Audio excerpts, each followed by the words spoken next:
régimen liberal y democrático dentro de los límites en que por aquellos años se entendía esta última palabra. Pero por lo menos, partidos, elecciones, libertad de reunión, de prensa, de expresión. Pero a partir de 1914 queda claro que Gómez quiere apoderarse del poder y ejercerlo dictatorialmente. Es entonces que comienza la danza de las conspiraciones. Brian Macbeth las ha estudiado minuciosamente. Pueden distinguirse dos grandes etapas en esa actividad incansable. La primera dura hasta la muerte de Cipriano Castro en 1924. La segunda fase tiene como eje la invasión de Falque en agosto de 1929. Hablemos hoy de la primera. Cuando Gómez desbarata las expectativas de poder de muchos de los caudillos y políticos que lo habían acompañado en desplazar a Cipriano Castro del poder, entran estos en una actividad febril para organizar una invasión desde el exterior y un levantamiento en el interior que supuestamente se combinaría con aquella para producir la caída de Gómez. Los nombres y los lugares se repiten a lo largo de años como un carrusel que da vueltas. Baptista, Peñalosa, Ortega Martínez, Arévalo Cedeño, El Mocho Hernández, Alcántara, Olivares, Blanco Fombona, Carabaño, Pocaterra, Santos Dominici. Van y vienen entre Trinidad, Curazao, Aruba, Puerto Rico, La Habana, Barranquilla, Cúcuta, Nueva York, París, Londres. Viajan sin cesar tratando de conseguir dinero y financistas para comprar armas y municiones y un barco que las traiga. Se designan innumerables juntas y comités de liberación que tan pronto se nombran como se deshacen. Corren rumores de que fulano recibió tantos miles de dólares de un financista o una compañía a cambio de jugosas promesas cuando la revolución triunfe. Pero casi nunca es verdad. Las promesas de dinero una y otra vez se quedan en nada. Por fin alguno logra efectivamente comprar las armas y el dichoso barco, y entonces viene otro drama. Las autoridades inglesas, alemanas, holandesas, norteamericanas no dejan que el barco zarpe, o que el cargamento de armas se embarque, o que el general que venía salga. El espionaje de Gómez, con José Ignacio Cárdenas a la cabeza, funciona bien y los cónsules y ministros acreditados en esos países por Gómez tienen cómo ejercer presión para que esos gobiernos no den cobijo a actividades en contra de un gobierno amigo. En todos esos años y hasta su muerte, detrás de todo ese ajetreo está la sombra de Cipriano Castro. Sería él quien tendría la capacidad de enfrentar militarmente a Gómez. Castro se deja nombrar hasta la saciedad, pero nunca se deja ver. A veces parece que está en Puerto Rico, otras se dice que está en Trinidad, que el general tal habló con él y que está comprometido. Pero es como un fantasma al que nadie puede tocar. Pero, y Macbeth lo argumenta con solidez, si algo se organizara de verdad, con seguridad de que no dejaría de ponerse a la cabeza para llevar a cabo la revancha contra el compadre que lo sacó del poder. Al final, la enfermedad lo vence y para 1923, digamos, ya se sabe que no se puede contar con él. Han pasado 10 años desde que Gómez los desengañó a todos. La Fundación Bancaribe para la Ciencia y la Cultura promueve el conocimiento de la historia y fomenta entre los jóvenes su estudio e investigación a través de iniciativas propias y en alianza con la Academia Nacional de la Historia y con otras instituciones. La Fundación Bancaribe para la Ciencia y la Cultura presentó los hechos, las personas, las ideas que tejieron y cambiaron nuestra historia. RCR presentó Historia Portátil, guión Diego Bautista Urbaneja, locución Linsabel Noguera y Diego Bautista Urbaneja. Una producción nacional independiente de Arlenis Olivero, certificado número 4349. RCR 750 AM. Porque lo bueno une. El siguiente programa de opinión contiene elementos de lenguaje, salud, sexo y violencia que pueden ser escuchados por niños, niñas y adolescentes sin supervisión de sus madres, padres, representantes o responsables. El Colegio de Ingenieros de Venezuela y el Fondo de Previsión Social del Colegio de Ingenieros de Venezuela presentan. A partir de este momento, Todas las voces se unen en una sola señal. RCR presenta Conexión 750 con María Alejandra Trujillo. Muy buenas tardes, amigos de Radio Caracas Radio, lo mejor de este miércoles 15 de noviembre del año 2017. Todo el equipo que trabaja para ustedes a partir de esta hora los saluda, variada, abundante información que compartir, que analizar, como es costumbre en la tarde de hoy. Sin aprobación de la Asamblea Nacional, el gobierno venezolano acordó un protocolo con Rusia para reestructurar la deuda con ese país. El ministro ruso de Finanzas informó que se trata de un convenio para refinanciar una deuda que supera los 3.000 millones de dólares. Además, PDVSA informó sobre el pago de los intereses del bono 2027 y el capital de los papeles 2017 y 2020. Lo hace tarde. De hecho, la comunicación de la industria llegó después que la agencia Standard & Poor's declarara en default parcial a Petróleos de Venezuela por incumplimiento. Como es natural, también lo comentaremos durante la tarde de hoy. En materia de derechos humanos, el Tribunal Sexto de Control Militar de Carabobo dictó medida de arresto domiciliario para el dirigente político Carlos Grafe. Este miércoles, el joven fue aprehendido, ustedes recordarán, cuando salía de una cita médica el pasado 13 de julio en Valencia. Mañana, por cierto, la OEA retoma sesiones públicas para considerar si la situación en Venezuela debe ser remitida a la Corte Penal Internacional por una investigación criminal independiente. Justo hoy, en Caracas, los abogados del primer vicepresidente de la Asamblea Nacional, Freddy Guevara, consignaron documento ante la Organización de Estados Americanos para denunciar el allanamiento de la inmunidad parlamentaria del dirigente político. Dos datos. Maritza Landaeta, de la Fundación Bengoa, confirmó que hay comunidades en Venezuela en condición de hambruna durante un foro sobre la emergencia humanitaria en nuestro país a las 5:30. Hablaremos ampliamente acerca de este tema. Y el presidente de Zimbabue, Robert Mugabe, estaría preparando su dimisión, según el canal de televisión surafricano News 24, luego del golpe de Estado en su contra liderado por altos mandos militares. El gobierno venezolano condenó la ruptura del orden constitucional en Zimbabue. Es curioso porque la fiscal general de la República denunció exactamente lo mismo antes de huir de nuestro país, la ruptura del orden constitucional en Venezuela. Esto es Conexión 750. Comenzamos.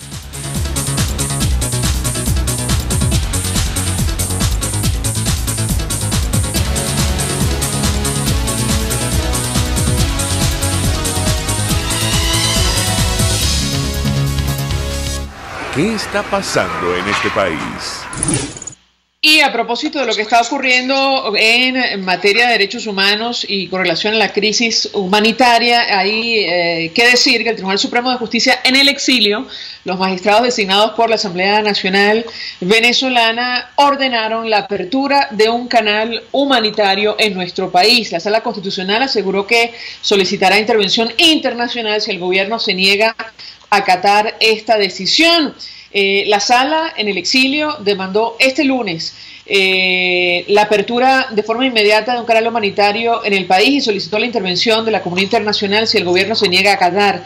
El Tribunal Supremo de Justicia aceptó la solicitud realizada por un grupo de ciudadanos venezolanos que demandaron la implementación en 5 días de una vía de ayuda humanitaria para Venezuela para poder paliar la dramática situación que atraviesan los venezolanos por la carencia absoluta de alimentos y medicinas. Ayer conversamos acerca de este tema. Lo que está ocurriendo en Venezuela es dramático, se traduce en la muerte de pacientes por falta de medicamentos. Uno de los casos más comentados, sobre todo en las redes sociales, el de la señora Belkis Solórzano, publicado por Codevida. Ella narraba antes de fallecer, bueno, su condición, su situación, la pérdida del riñón que había conseguido hace 13 años, producto de la escasez de medicinas en Venezuela. De hecho, esta organización habla de lo que puede ocurrir a partir del viernes con varios pacientes con la misma condición y estarían convocando una actividad para el próximo lunes. Es de conocimiento público, dice esta sentencia, esta decisión del Tribunal Supremo de Justicia en el exilio, que los venezolanos comen de la basura, que están muriendo por falta de medicinas e insumos médicos, que no les alcanza el dinero para poder salvar sus vidas. Esto lo manifestó la magistrada Elenis Rodríguez, que se encuentra asilada en Chile. Hasta ahora hacemos una pausa, vamos a publicidad. Usted escucha Conexión 750 con María Alejandra Trujillo, solo por RCR 750 AM.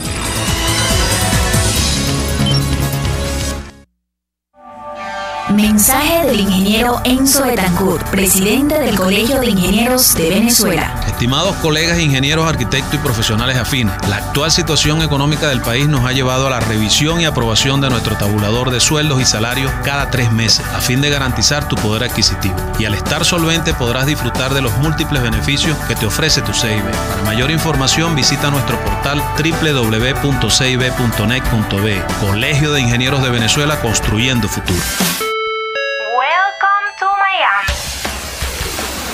One Switch Renta Car y Renta House es tu mejor opción. Ofrecemos casas y apartamentos totalmente equipados. Pagas como quieras en bolívares, dólares, PayPal o tarjeta de crédito internacional. Entra a rentacar.rem o llámanos al 0212-335-4993. One Switch Renta Car y Renta House en Miami. ¿Tienes un equipo inteligente? Tráelo ya a Digitel. Conéctalo a la red inteligente 4G LTE y llévate un bono de 3 gigas gratis de bienvenida. Sí, 3 gigas gratis. Cámbiate ya a la red 4G LTE de Digitel con cobertura nacional y vive la diferencia. Digitel, más vida, más gigas. Aplica al comprar una nueva línea. Mensaje del ingeniero Kenneth Navarro, presidente del FONPRES CIB. Apreciado colega ingeniero, arquitecto o profesional afín, el Fondo de Previsión Social del Colegio de Ingenieros de Venezuela, FONPRES CIB, dio inicio al sistema de previsión social del año 2017. El mismo contiene el plan de hospitalización, cirugía y maternidad, el plan de asistencia primaria de salud y el plan de beneficios derivados de la solvencia. Con estas opciones tendrás a tu alcance la alternativa que necesites para atender tus requerimientos de salud. Para mayor información visita cib.net.be. Colegio de Ingenieros de Venezuela, construyendo futuro. Es momento de crecer, aprender cosas nuevas, desarrollarnos. Necesitamos más espacio. Creo que es mejor que nos tomemos un tiempo. Tiempo es lo que te sobrará, porque ya no hace falta ir a una agencia gracias a la banca electrónica Banesco. Transfiere, consulta, paga tus tarjetas y servicios de forma rápida y segura y mucho más. Fácil no, muy fácil. Banesco contigo. RCR 750 AM, porque lo bueno une.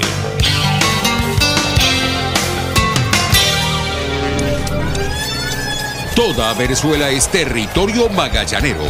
Somos RCR Deportes, circuito oficial de los navegantes del Magallanes, campeones por siempre. Disfruta en el encuentro de hoy entre Águilas del Zulia y Navegantes del Magallanes, desde el Estadio José Bernardo Pérez de Valencia, a partir de las 6:45 de la tarde. No te pierdas ninguna de nuestras transmisiones a través de nuestra red de emisoras a nivel nacional y en internet por rcr.tv y telenavegante.net. RCR Deportes, circuito oficial de los Navegantes del Magallanes. 100 años. Campeones por siempre. La integración más importante de estaciones de radio latinoamericanas en el Informativo Solar. Informativo Solar. Venezuela. Desde Radio Caracas, Radio Bolivia. Bolivia, no sé. Perú. RPP Noticias. Ecuador. Radio Quito y quienes hablan y Colombia. Saludos cordiales desde Bogotá. El tema integradas en el Informativo Solar. Sociedad Latinoamericana de Radiodifusión. Informativo Solar. De lunes a viernes a las 11:55 de la mañana, solo por RCR 750 AM. Hay distintas formas de entender el mundo que nos ha tocado vivir, y en RCR se las exponemos día a día. Tratamos de entender y explicar los hechos que se convierten en noticia. Con ímpetu pero sin gritar, porque la realidad no se puede tapar. En una Venezuela que cuenta con su constitución y un marco legal, pero que el gobierno viola a diario, dejándonos a todos en el desamparo. Con pluralidad y respeto, porque todos somos venezolanos. RCR, una visión amplia y contrastada de lo que sucede día a día en la calle. Ahí, donde todos nos encontramos. RCR, 750 AM. Porque lo bueno une.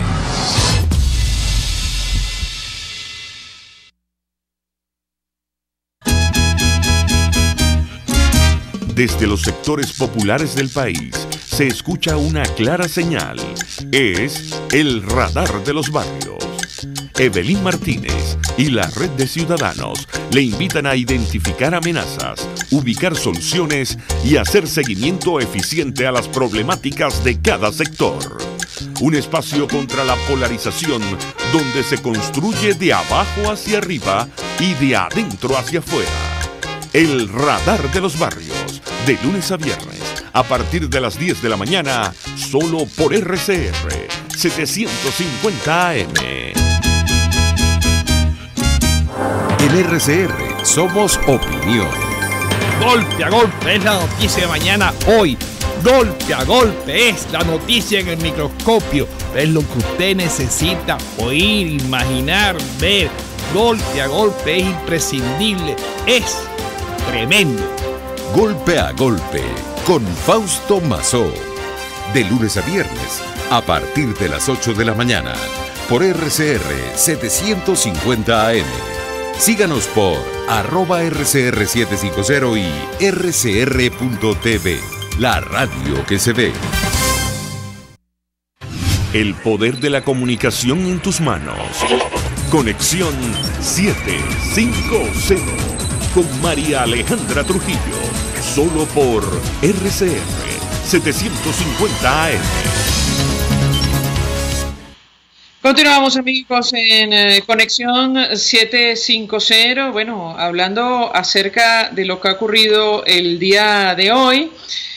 Hemos comentado esta decisión de la Sala Constitucional del Tribunal Supremo de Justicia en el exilio, lo destacan los medios de comunicación en versión electrónica. También hablan de la reacción del gobierno colombiano, que fue acusado por el presidente Nicolás Maduro, en teoría, de no vender medicamentos a nuestro país. Bueno, Colombia aclaró que no se ha negado a vender medicinas a Venezuela. Así lo hizo el ministro de Salud, Alejandro Gaviria. Él aseguró que ese país no tiene ninguna injerencia en la relación entre el gobierno y la industria farmacéutica. De hecho, es una afirmación que hizo el titular de Salud colombiano a través de su cuenta en Twitter ante estas duras declaraciones del primer mandatario nacional, provocando no sabemos exactamente qué, porque se refirió al tema de las medicinas y a otras cosas, el tráfico ilegal de drogas.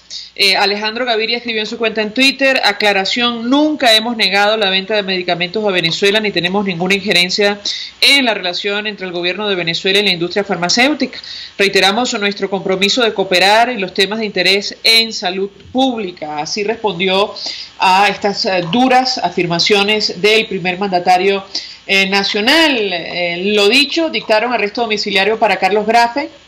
Así lo destacan los medios de comunicación en versión electrónica. La medida fue tomada por el delicado estado de salud del dirigente de Voluntad Popular, en un caso francamente poco claro, como buena parte de los dirigentes de los presos políticos en nuestro país. Ahí lo detienen saliendo, insistimos, como lo destacan los medios de comunicación, sobre todo de Carabobo, de una cita médica, y además la decisión la dicta un tribunal militar.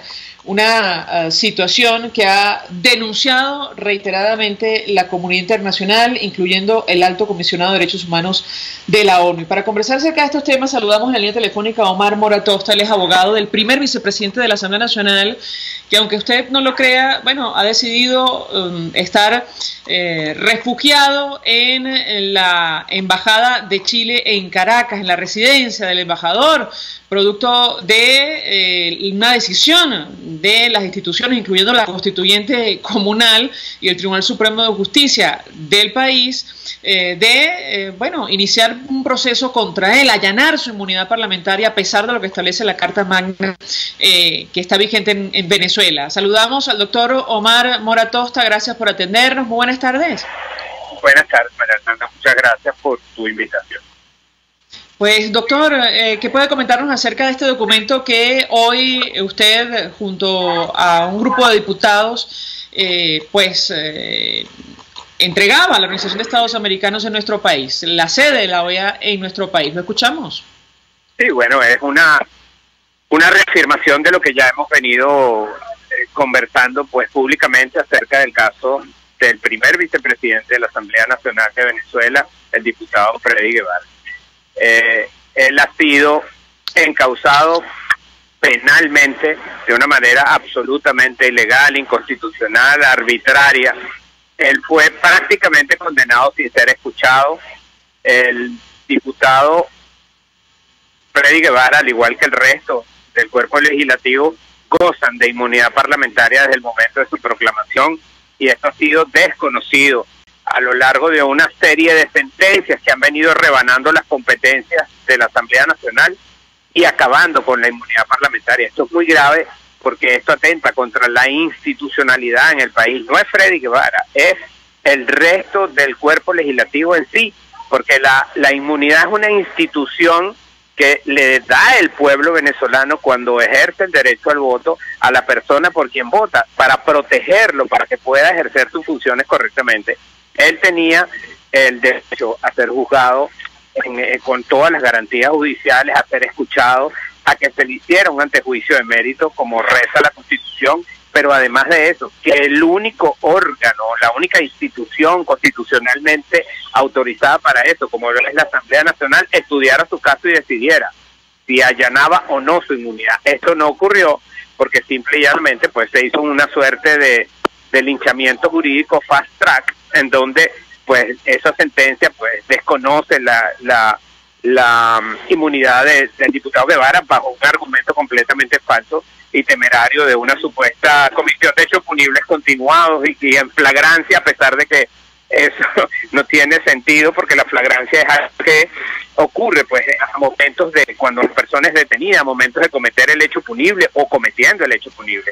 Y cuando aquí se habla de que las protestas fueron hace 5 meses, entonces ¿cómo tú te explicas que hay flagrancia en este momento? Es decir, es toda una suerte de argumentos absolutamente descabellados que no tienen ningún punto de vista jurídico, pero que en la realidad violan los derechos humanos del diputado. Además de esto, María Alejandra, quiero acotarte que la sentencia ilógicamente manda a la Asamblea Nacional Constituyente el ejemplar para que supuestamente ellos allanaran la inmunidad parlamentaria del primer vicepresidente de la Asamblea, lo cual es absolutamente incorrecto, que desde el punto de vista constitucional una Asamblea Nacional Constituyente, la única responsabilidad que en todo caso tendría de haber sido constituida correctamente sería el de redactar una nueva constitución y nunca el de allanar una inmunidad parlamentaria.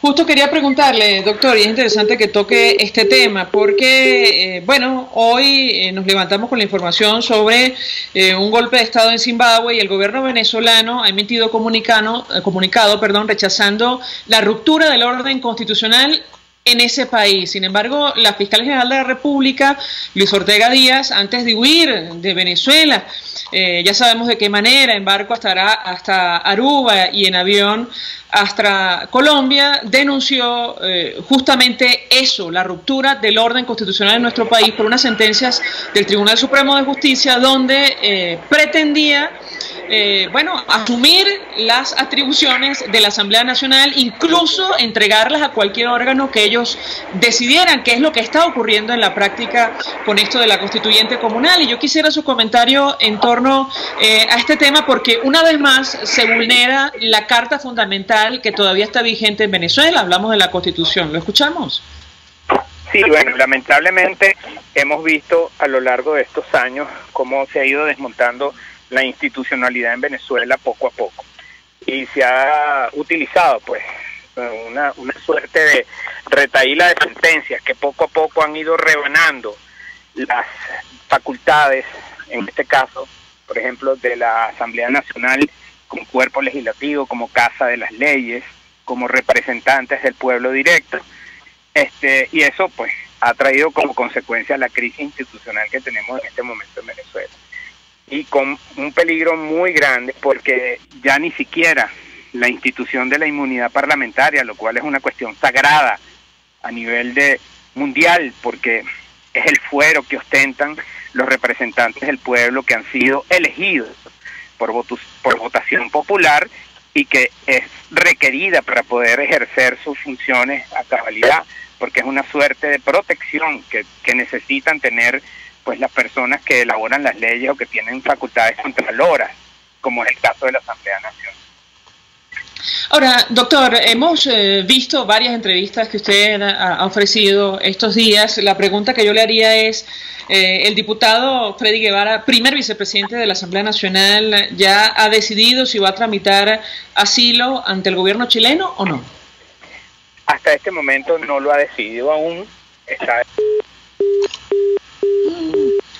Justo cuando iba a responder la pregunta sobre este tema, se ha caído la llamada, alcanzamos a escuchar que no ha decidido qué va a hacer al respecto el diputado de Voluntad Popular, Freddy Guevara. Sin embargo, hemos escuchado distintas entrevistas, no solo de nuestro invitado, de otros abogados que forman parte del equipo de la defensa del primer vicepresidente de la Asamblea Nacional, y entre otras cosas advertían que era una posibilidad, pero viene a reiterar nuestro invitado que no lo ha decidido todavía. Me avisarán si retomamos la comunicación para seguir ahondando acerca de este tema. Ya lo tenemos en la línea telefónica, me parece que me dijeron que sí. Doctor Omar Moratosta, usted respondía si el diputado ya había decidido tramitar o no el asilo ante el gobierno chileno. ¿Lo escuchamos? María Alejandra, todavía el diputado no ha decidido, está evaluando todavía las opciones que tiene para, digamos, para su condición y para tratar pues las circunstancias que les está tocando vivir en este momento. No ha tomado todavía una decisión formal al respecto. En el momento en que pues, esto ocurra, yo se los comunicaré a todos. Ahora, doctor, ¿qué está tomando en consideración el diputado para tomar la decisión? Y además, ¿qué le recomienda usted? Bueno, fíjate, nosotros le hemos aconsejado varias cosas a esto. Hemos evaluado todos los escenarios. Evidentemente, pues él ha tomado la decisión de no afrontar el juicio porque no tiene ningún tipo de garantías. Este es un juicio que empezó con la sentencia prácticamente, porque así es, a él lo notifican, con la sentencia nos notificaron a nosotros, es decir, no tuvo derecho a la defensa, al debido proceso y a nada, y como una muestra evidente, pues, siendo esta decisión emanada de la Sala Plena del Tribunal Supremo de Justicia, pues no tiene ningún tipo de garantía judicial para defenderse en Venezuela, y él lo ha dicho reiteradamente, que él no se va a prestar a hacer un nuevo rehén más del gobierno, ni hacer una ficha de intercambio que sea utilizada pues para negociaciones entre el gobierno y la oposición, porque le parece incorrecto y que él propone pues no darle un rehén más al gobierno. Esas han sido sus palabras.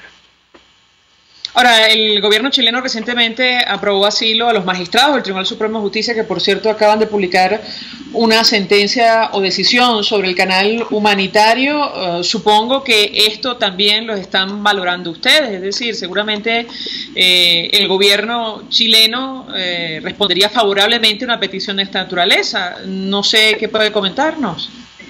Bueno, sí, hay la disposición del gobierno chileno ya.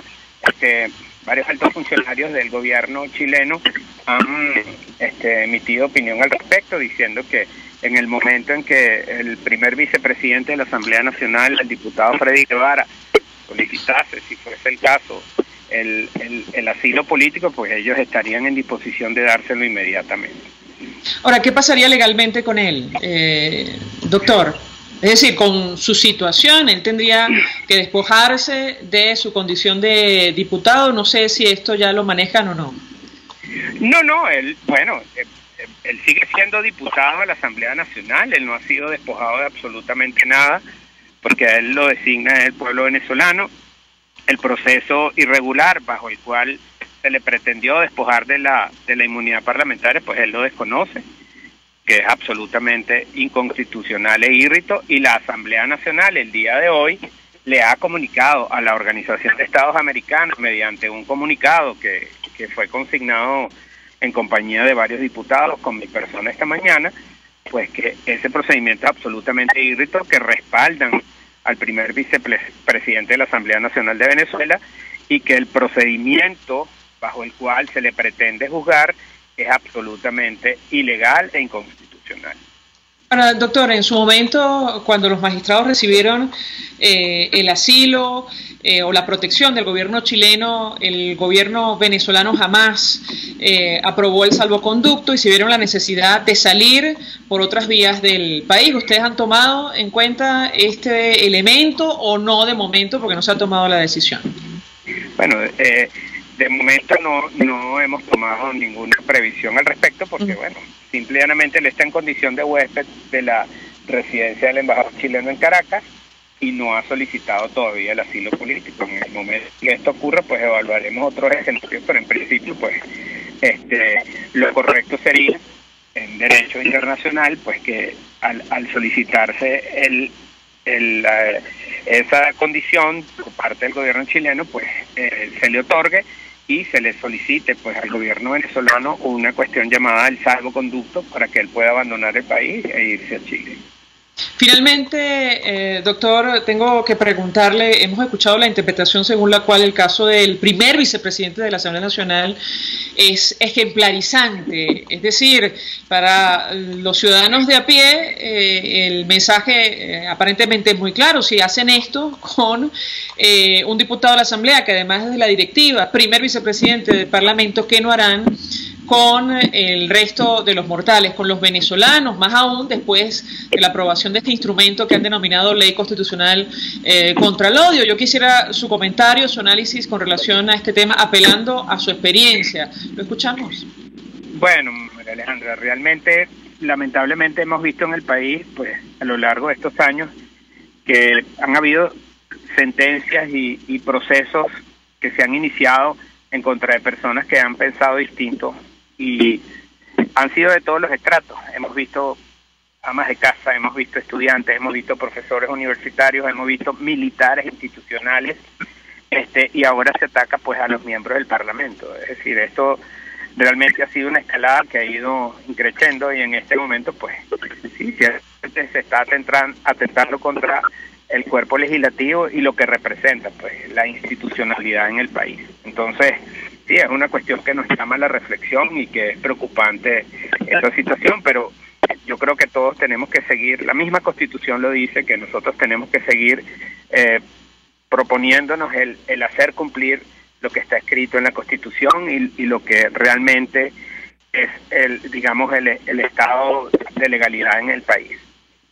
Gracias, doctor Omar Mora Atosta, por atendernos, acompañarnos estos minutos, abogado del primer vicepresidente de la Asamblea Nacional, que está en condición de huésped en la residencia del embajador chileno en Caracas, producto de este proceso que se ha abierto en su contra al margen de la inmunidad parlamentaria de la cual goza, según la Constitución todavía vigente en nuestro país, aunque algunos funcionarios lo desconozcan, digo, a la luz de las decisiones que hemos comentado, los diputados de la Asamblea Nacional lo hemos comentado con ustedes. Artículo 200, es absolutamente claro, transparente, prístino.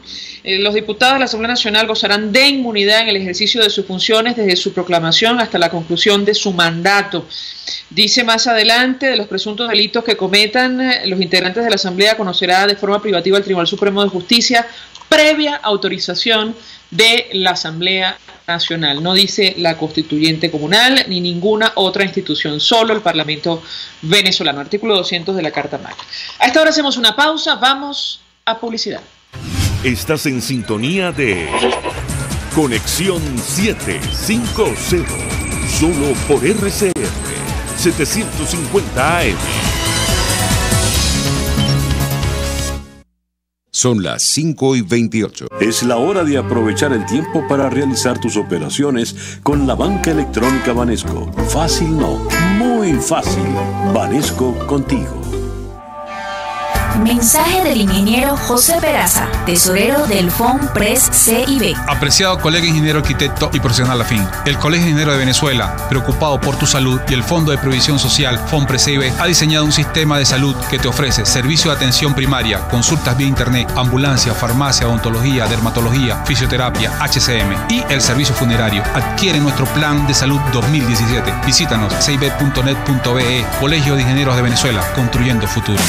Central Madeirense, orgullosos de cumplir un año más. Nuestro país nos ha dado un suelo fértil y el fruto maravilloso de su gente nos recuerda que ser venezolano se lleva en el corazón. Central Madeirense, 68 años, sembrando el presente con vista al futuro.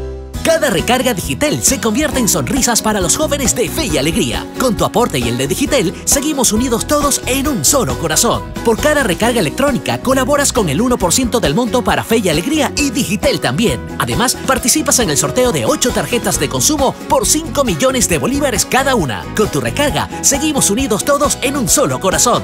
Digitel. Promoción autorizada por SUNDE del 1/11/2017 al 30/11/2017. Sorteo el 22/12/2017.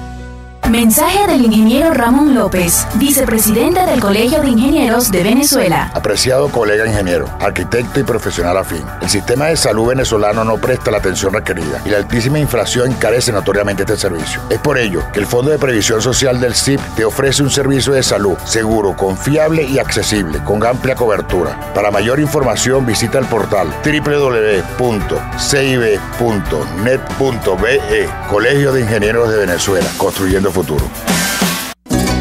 RCR 750 AM, porque lo bueno une.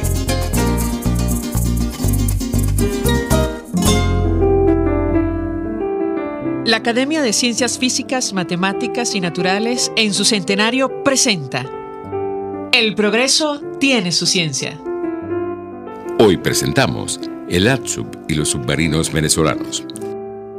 En 1939, el submarino inglés Thetis se clava de punta en el fondo marino en su primera inmersión con 104 tripulantes a bordo. 99 hombres quedaron atrapados en una sección del submarino, en donde perecieron intoxicados con el dióxido de carbono. ¿Cómo deshacerse del dióxido de carbono, que se acumula como producto de la respiración, es uno de los problemas fundamentales en los submarinos?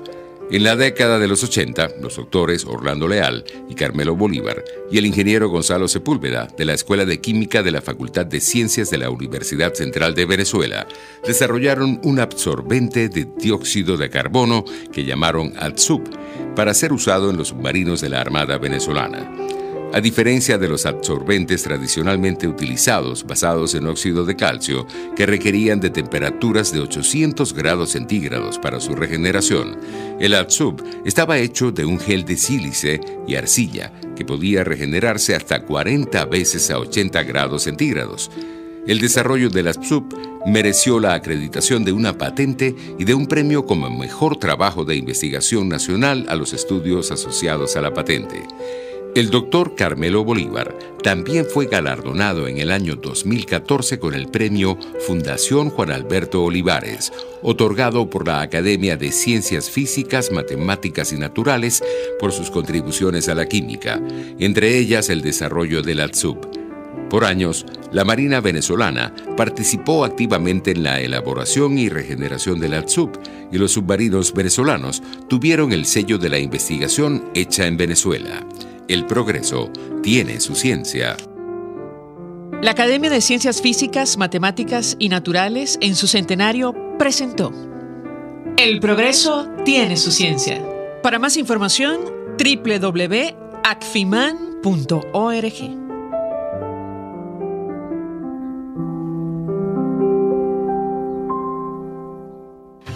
María Alejandra Trujillo te acompaña en Conexión 750, solo por RCR 750 AM. Claro y raspado. Continuamos, amigos, en Conexión 750 y lo dicho, hoy una especialista en alimentación en nuestro país, hablamos de Maritza Landaeta de la Fundación Bengoa, confirmaba que hay comunidades en Venezuela en condición de hambruna. Esto durante un foro sobre la emergencia humanitaria en nuestro país, y esto nos ha preocupado y mucho, sobre todo por la definición de la Organización de Naciones Unidas para la Alimentación y la Agricultura sobre este tema. Estamos hablando de carencia extrema de alimentos para un alto número de personas, una tasa de desnutrición aguda que alcanza el 30% de las personas, y en aquellos casos en las que tasas brutas de mortalidad sobrepasan la cifra de 2 personas por cada 10.000 habitantes al día. Y la pregunta que nos hacemos es cómo llegamos a esta situación en un país como el nuestro, que ha ingresado, y no nos vamos a cansar de decirlo, más de 1 millón de millones de dólares en los últimos 18 años. Esto parece increíble, pero está ocurriendo ahora mismo en Venezuela. Para conversar acerca de este tema, tenemos en la línea telefónica a nuestros siguientes invitados. Me dicen que ya se encuentra con nosotros Maritza Landaeta, de la Fundación Bengoa, que realizó el día de hoy esta exposición. Gracias por atendernos. Muy buenas tardes. Muchas buenas tardes, María Alejandra. Gusto en saludarte y saludar a todo tu público. También nos acompaña Rodrigo Agudo, que es asesor en el sector alimentos de la Mesa de la Unidad Democrática. Gracias por atendernos. Muy buenas tardes. Buenas tardes, María Alejandra. Mucho gusto y muchas gracias por poder conversar contigo y tu radio escucha. Y saludos a Maritza. Saludos para ti. Pues mucho interés. Iniciaría con Maritza Landaeta en conocer cómo llega a esta conclusión. Insistimos, hablar abiertamente de hambruna en nuestro país preocupa, y mucho por las consecuencias de una situación de esta naturaleza. Usted, de hecho, en una de las láminas, pudimos seguir su exposición a través de las redes sociales, justo se hacía la pregunta, ¿cómo llegamos hasta aquí? ¿La escuchamos? Sí, bueno, realmente, María Alejandra, en la exposición yo dije de que hay zonas en Venezuela, especialmente las zonas muy excluidas, donde no llega realmente la ayuda alimentaria, en las cuales la situación de hambre y de desabastecimiento y de falta de alimento es muy severa. A eso se añade que realmente las cifras que estamos recogiendo en campo de los niveles de desnutrición muestran cómo se han disparado los valores de desnutrición en las comunidades. Y al mismo tiempo, el reporte a nivel de todos los hospitales es que cada día llegan más niños con problemas de desnutrición grave. Cuando un niño llega a un hospital con desnutrición grave, en esa comunidad pueden haber 15 o 20 niños con problemas de nutrición moderada y de nutrición leve. Y esto nos preocupa muchísimo, especialmente porque no vemos una medida que proteja a estas comunidades y a estos niños, especialmente a los grupos más vulnerables, no solamente los niños, sino también las mujeres embarazadas, los adultos mayores, que están en una situación realmente crítica porque no logran. Ya la FAO por primera vez acepta que en Venezuela hay 4.100.000 personas en problemas de su consumo calórico, o sea, no están consumiendo las calorías necesarias, y eso es hambre.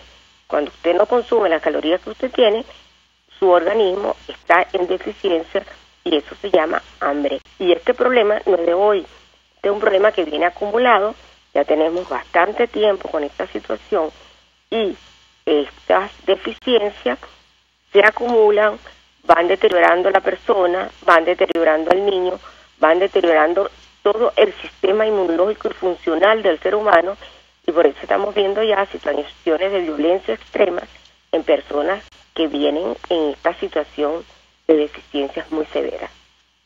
Ahora, yo tengo que preguntarle, ¿es posible técnicamente hablar de hambruna? Y perdone la precisión, porque de esto hemos hablado con usted en varias oportunidades. Ciertamente el problema es sumamente grave. Según la ENCOVI, la encuesta de condiciones de vida, había un alto porcentaje de venezolanos que había perdido peso el año pasado. Ya yo no sé cuáles serán los niveles para este año con inflación de más de 1000%, pero ya técnicamente estamos en hambruna, estamos sufriendo hambruna en nuestro país, ¿o no? ¿Qué puede decirnos? Hay zonas del país que están sufriendo hambruna. O sea, aquí no hay una hambruna generalizada, pero aquí hay zonas que están en situación de hambre. Y no podemos esperar llegar a un 30% para aquí tomar algunas medidas. Yo creo que la población tiene que ser asistida urgentemente con un plan de atención integral.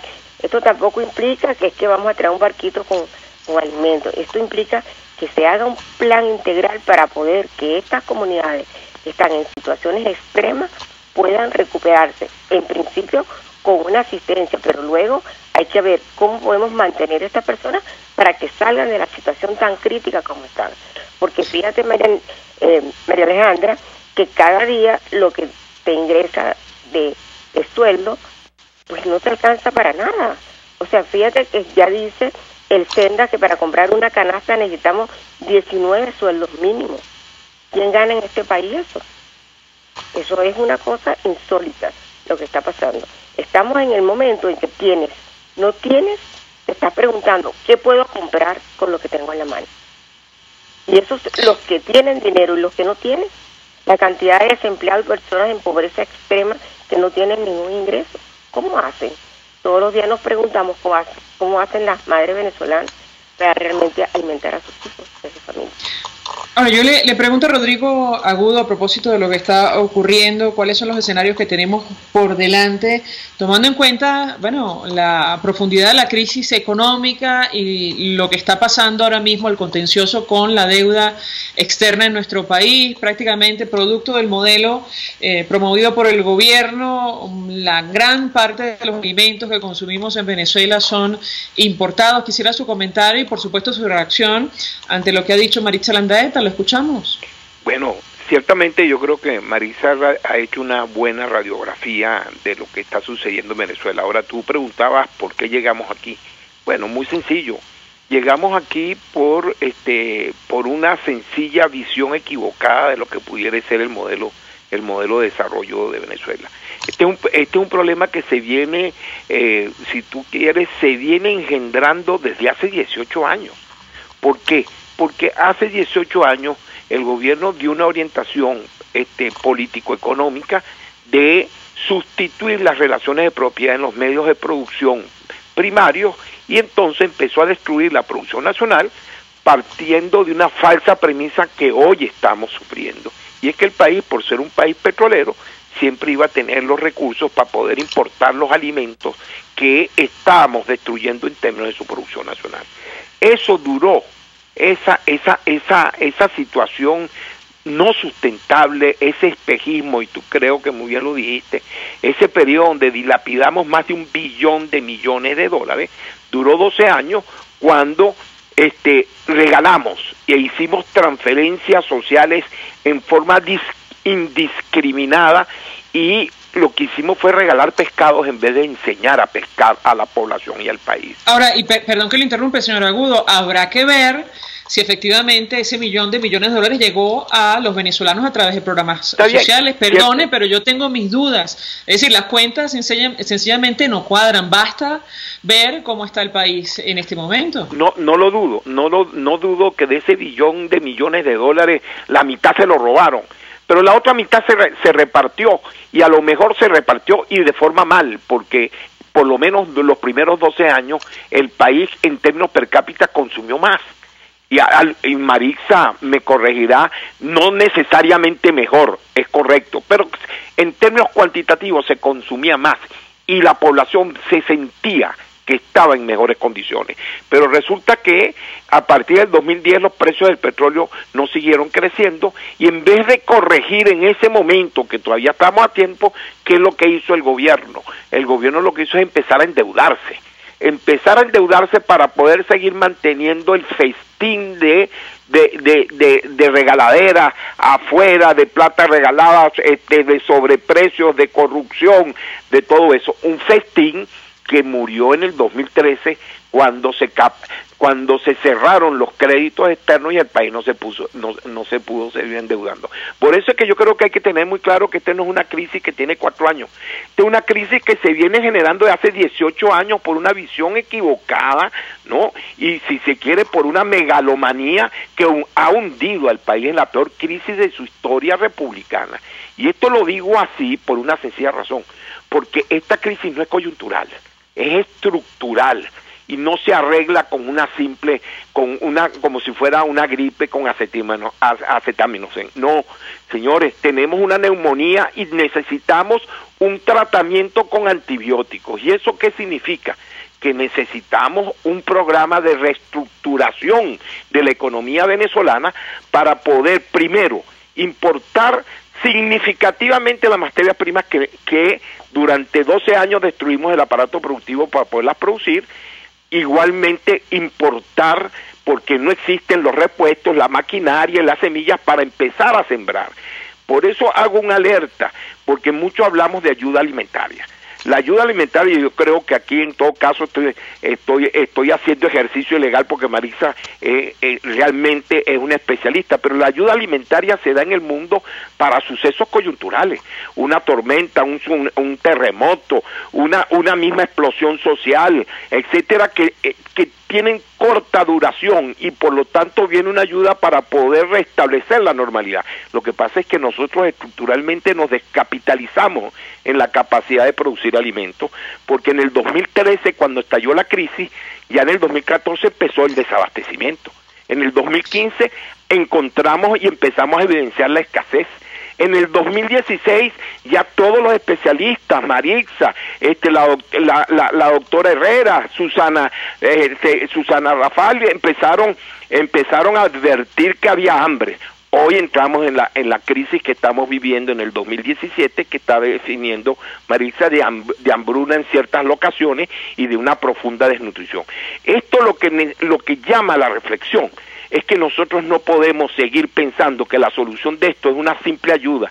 La ayuda alimentaria es vital para atacar, como decía Marixa, las poblaciones vulneradas, los orfanatos, los hospitales, los ancianatos, etcétera. Pero es que también necesitamos un programa integral de reconstrucción del aparato del sistema agroalimentario nacional para poder restablecer la normalidad en el abastecimiento. Y eso nos va a llevar entre 2 y 3 años después que nos pongamos de acuerdo. Si no, tenemos que hacer una pausa, perdón, señor Agudo, tenemos que hacer una pausa para ir a publicidad. Yo les daría la siguiente inquietud a Marixa Landaeta a la luz de lo que dice el señor Agudo. Usted decía, con los CLAP no es suficiente para enfrentar esta situación, me corregirá si me equivoco, es lo que pudimos captar a través del seguimiento que hacíamos de su ponencia en las redes sociales, eso en primer lugar. Y en segundo lugar, hoy la Sala Constitucional del Tribunal Supremo en el exilio ordena al gobierno la apertura de un canal humanitario. También quisiera su criterio en torno a este tema, aunque no es la solución, si viene a paliar un poco la situación y detener el deterioro, sobre todo en el caso concreto de los sectores más vulnerables. Hablo de los niños, de los ancianos en nuestro país. Le dejo la inquietud, hacemos una pausa y le doy la palabra para contestar. Ya venimos. Escuchamos Conexión 750, solo por RCR 750 AM. Son las 5:48. Es la hora de aprovechar el tiempo para realizar tus operaciones con la banca electrónica Banesco. Fácil no, muy fácil. Banesco contigo. Mensaje del ingeniero Enzo Betancourt, presidente del Colegio de Ingenieros de Venezuela. Estimados colegas ingenieros, arquitectos y profesionales afines, la actual situación económica del país nos ha llevado a la revisión y aprobación de nuestro tabulador de sueldos y salarios cada 3 meses, a fin de garantizar tu poder adquisitivo. Y al estar solvente podrás disfrutar de los múltiples beneficios que te ofrece tu CIB. Para mayor información visita nuestro portal www.cib.net.be. Colegio de Ingenieros de Venezuela, construyendo futuro. Ciudadano, conoce tus derechos. El hambre opaca el intelecto, disminuye la productividad e impide a sociedades enteras desarrollar su potencial. Los alimentos son un derecho humano fundamental. Haz valer tus derechos, les habló Rafael del Rosario, concejal de Chacao.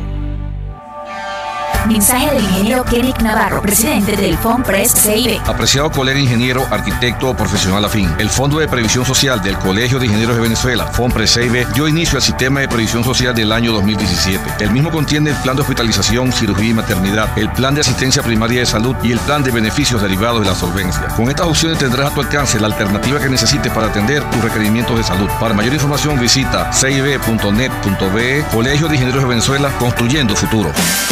Construye el cuerpo que tanto deseas en Retraining, tu estudio de entrenamiento, servicio de ballet parking, las mejores clases durante todo el día y la mejor música para que muevas todo tu cuerpo. Tenemos los mejores equipos y el mejor personal para que esculpas tu anatomía. Síguenos en Instagram @Retraining Studio Caracas o visita nuestra página web www.retraining.com.be. Más que un gimnasio, es tu estudio de entrenamiento. RCR 750 AM, porque lo bueno une. El poder de la comunicación en tus manos. Conexión 750. con María Alejandra Trujillo, solo por RCR 750 AM. Continuamos, amigos, en Conexión 750, hablando acerca de la emergencia humanitaria. Nos acompañan para ello Maritza Landaeta de la Fundación Bengoa y Rodrigo Agudo, asesor de la Mesa de la Unidad. Yo dejaba dos inquietudes acerca del impacto que tienen los CLAP para hacer frente a esta situación. Usted hace un comentario en el foro esta mañana. Y, en segundo lugar, su opinión acerca de la apertura de un canal humanitario para, de alguna manera, hacer frente a lo que está ocurriendo, sobre todo en el caso de los sectores más vulnerables. Hablo de los niños y los ancianos en nuestro país. ¿La escuchamos? Bueno, María Alejandra, realmente el programa de los CLAP, el problema de la desnutrición y de la falta de alimento en el país, no se puede seguir manejando de una manera, digamos, con pañitos calientes. Necesitamos que aquí se sienten de verdad a pensar cuáles deben ser los factores que tenemos que atacar para que el problema se resuelva. Los CLAP, si nosotros evaluamos su impacto y evaluamos su focalización, de repente nos encontramos de que muchas de las personas que están recibiendo los CLAP no son los más vulnerables, ni son los que están en pobreza extrema. ¿Por qué? Porque el mecanismo con el cual yo incluyo a la familia en el programa no tiene nada que ver con la focalización de la pobreza. Y usted puede conversar con amigos suyos que a lo mejor le dicen que ellos reciben el CLAP. Entonces, el hecho de que ese programa no esté focalizado, no esté para llegarle a los ancianos, a los niños pequeños, a las familias más vulnerables, nos hace pensar que el efecto no está llegando. Y los indicadores nos están demostrando que posiblemente el efecto del CLAP no es lo que entre comillas se dice que está produciendo. Porque además la bolsa o la caja del CLAP básicamente lo que contiene son carbohidratos. Las fuentes de proteínas que están ahí son muy pocas. Solamente unos granos que a veces dan, 1 kilo de grano da para una familia de 5 miembros, 2 comidas. El resto de la proteína la familia tiene que proveérsela. ¿Cómo la provee si los precios de la proteína están altísimos, carísimos? Entonces, esos mecanismos que son parciales no resuelven el problema. Y tan no lo resuelve que los indicadores de desnutrición siguen subiendo en el país. Estos datos que yo presenté hoy son de zonas, eminentemente zonas muy vulnerables, de extrema pobreza, donde tenemos escuelas de Fe y Alegría, escuelas de otras ONG, y sin ir muy lejos, escuelitas de Latillo, donde estamos viendo que hay un porcentaje altísimo de niños con deficiencias nutricionales. Allí no están llegando, y si llegan, no están cumpliendo la función que, entre comillas, deberían tener. La ayuda humanitaria que me estás preguntando, mira, es muy importante que el país se le abra un canal humanitario, pero eso no puede ser aislado. Tiene que haber un plan con el Estado venezolano, con el gobierno venezolano, con la empresa privada, con los productores de alimentos y con las personas que en este país generan ingresos para poder, generan alimentos y producen alimentos para poder tener la ayuda y luego ver cómo vamos a seguir. Eso no es nada más que lleguen los barcos y ya vamos a repartir, porque de repente lo que creamos es mucho más problema que lo que vamos a resolver. Entonces, sí nos preocupa a nosotros, las personas que estamos en el área técnica, de que se hable de esto y no haya un plan escrito y no haya nada concertado. El problema alimentario y el problema nutricional, así como el problema de los medicamentos, del problema del caos en la salud, oye, tiene que tener como que un espacio especial dentro de todo este tsunami político que está pasando en el país. Porque las personas, y los niños, eso se sigue muriendo. Y eso es imperdonable, que en este país, aún con los ingresos que tiene Venezuela, nosotros podamos tener estos cuadros tan lamentables que estamos llevando a nuestra población. Gracias, Maritza Landaeta, por atendernos, acompañarnos, Rodrigo Agudo también por estar allí. Nosotros se nos ha agotado el tiempo, lamentablemente, seguiremos hablando acerca de este tema. Nos despedimos, lo hacemos en nombre de todo el equipo, los dejamos con la entrevista. El Colegio de Ingenieros de Venezuela y el Fondo de Previsión Social del Colegio de Ingenieros de Venezuela presentaron. RCR presentó Conexión 750 con María Alejandra Trujillo, solo por RCR 750 AM.